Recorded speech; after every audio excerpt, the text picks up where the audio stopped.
let's do this. Let's introduce f is surjective. If and only if. Okay, but I'm actually not going to go this route. It's not just an adjective that applies to f. It actually involves something else. So I'm going to say f is surjective onto y, if and only if. And you'll see in a moment why this y needs to be mentioned there. So f is surjective onto y, if and only if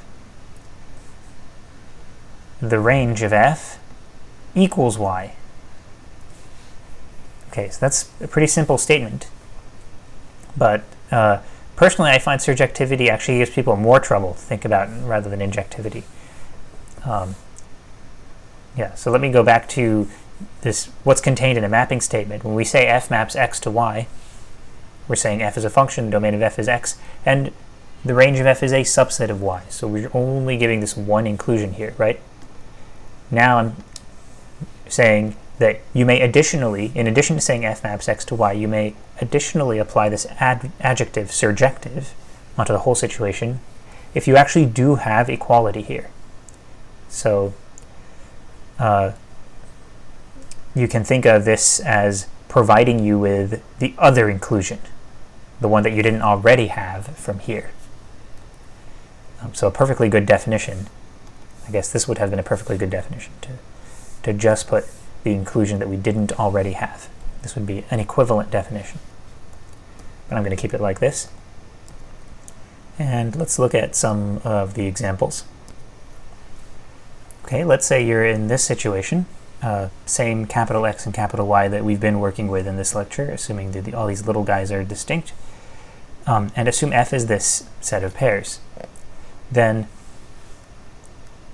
the question is, well, first of all, does f really map x to y? And you should check that f is a function and that its domain does contain x, y, and z and nothing else, so is that capital X, and its range is a subset of y. So this is true.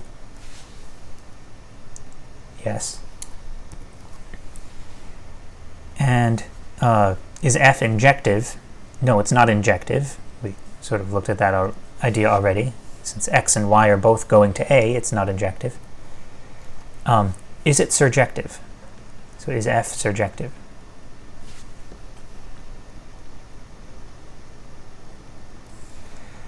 So really, this question is not so well defined. I should really ask, is f surjective onto, and then describe what set I want to talk about it being surjective onto. So let me try y. Is f surjective onto y? So this is another way of asking. So this question can be translated to, is the range of f equal to y? Now, just knowing that f maps x to y doesn't necessarily tell me yes, right? It just tells me that I have one inclusion. So my question is, do I have the other inclusion? And indeed, we do have it in this case. Yes.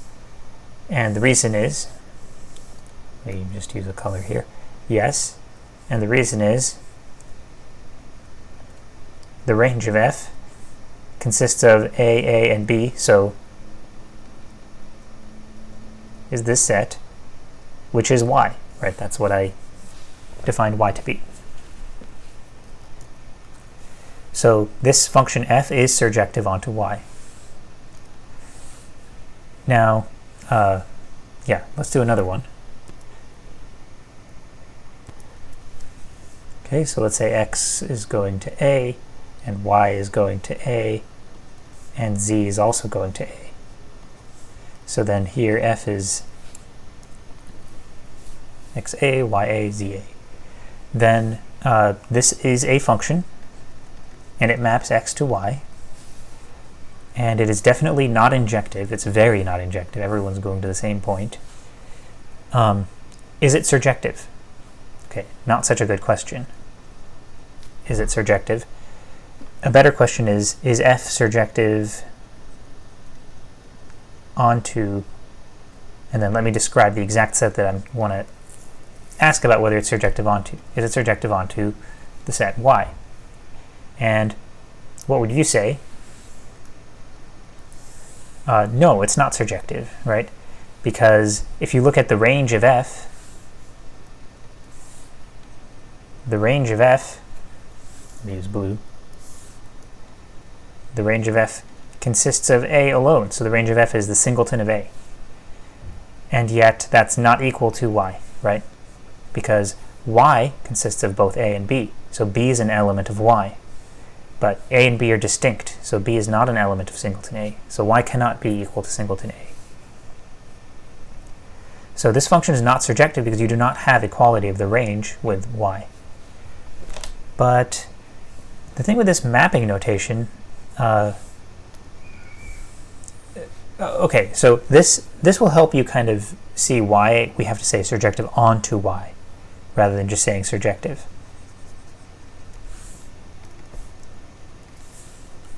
I could also ask, is f surjective onto singleton A? I mean, it is true that f maps x to singleton A in this case, right? The range of f is a subset of singleton A. Then I can ask, is f surjective onto singleton A? Then I would definitely say yes to that, right? Because for the same reasons discussed, the range of f is singleton A, is equal to singleton A. So surjectivity is a little bit weird of an adjective. Often people just talk about functions being surjective or not being surjective. But unless you specify the target space, I like to call this a target space, the official term is codomain, unless you specify the codomain, you could get, there's not really a clear answer as to whether a function is surjective or not. So that's why that bit of information is being included. So when someone says, so I mean, often you'll see people make statements like this. They'll just say f is surjective. And if there's no other context, then there's no sense you can make of that. But if it's inside a context, like let's say there's a bunch of writing, you're reading a paragraph, and somewhere in the paragraph you see someone says f is surjective, look in the paragraph for a mapping notation. If someone somewhere in their paragraph says, we've got this function f mapping x to y, blah, blah, blah, blah, blah, blah, blah, blah, they say a bunch of stuff, and later on they say f is surjective, then wherever they made this mapping assertion here, what they put after the arrow is what we call a codomain. So they've established a kind of context for their discussion where this is what they have chosen as a codomain, which is different from a range, right? A range is the collection of outputs that f has. So it's that range is this thing that we defined in definition 47. That's range. This is different from codomain. Codomain is what you write after the arrow in the mapping notation. So there's not just like one codomain, right? Like in this example, singleton A was a perfectly valid codomain, but so was y, which consisted of both A and B. So there's not just one codomain that works. For any codomain that works, you could always enlarge it to a larger set that contains that as a subset, and that larger set will also be a perfectly valid codomain. So you choose what your codomain is in your discussion. If someone just goes and says, hey, f is surjective, look for what their preferred codomain is. Probably what they mean is f is surjective onto y. In other words, they mean the range of f equals y.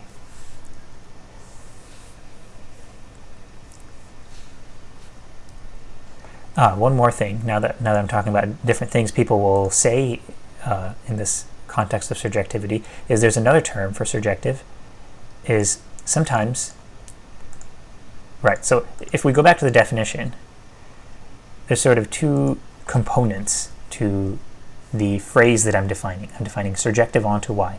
There's the word surjective, which sometimes people will just say that part. They'll just say f is surjective. And then there's also the onto. People will usually not say to. They'll say onto in the context of surjectivity. So the use of onto indicates surjectivity. So sometimes people will actually take that and do this very weird thing grammatically and say f is onto, an onto function, using this preposition onto as though it's an adjective. F is an onto type of function. this means the same thing as surjective. And this use of this preposition can be very subtle. So like when someone says, okay, different context here, when someone says, quote, f maps x to y, they're saying this, right? F is a function, domain is x, range is a subset of y. But if they say f maps x onto y, then they're saying f is a function, x is its domain, the range equals y. So they're also saying, and f is surjective. So just the use of this word onto, rather than just to or into, includes this serious additional property. And since we have a nice picture for what it looks like to not be a function, right? Like we had this this picture earlier, like this. This is the prototypical not being a function picture. We have a nice picture for not being injective. This is the prototypical non-injectivity picture. There's also a nice picture for not being surjective. So where's our non-surjective function? Well, it was this. Of course, after I made some modifications, it is surjective. But if I go back to my old codomain of y, capital Y, let me go back to being in a context where y is my preferred codomain rather than just singleton a, and then I ask is f surjective, then in this context the answer would be no. And what does the non-surjectivity look like? It looks like this isolated b. This b has no friends from back here. Nobody is pointing at b with a green arrow. So this is the picture of non-surjectivity. This is a picture of the non-surjectivity of f.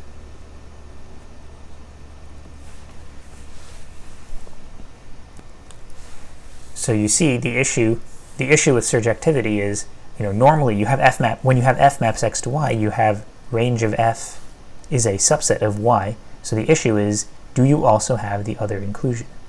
Do you have this? So when the answer is no to this, that means it's not the case that every element of big Y is in here. In other words, there's some element of big Y that's not in the range of f. So there's some thing on the right side here which is sitting by itself with no green arrow pointing to it. That's non-surjectivity.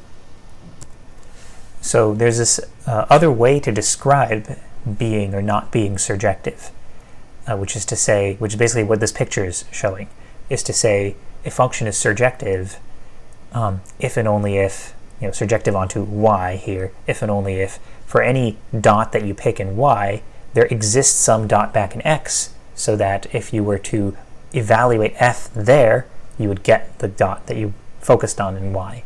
So everybody in y has a friend. That's surjectivity. Everybody in y has someone pointing to them from x. So what I just described, this other way of characterizing surjectivity, this is the statement of theorem 59.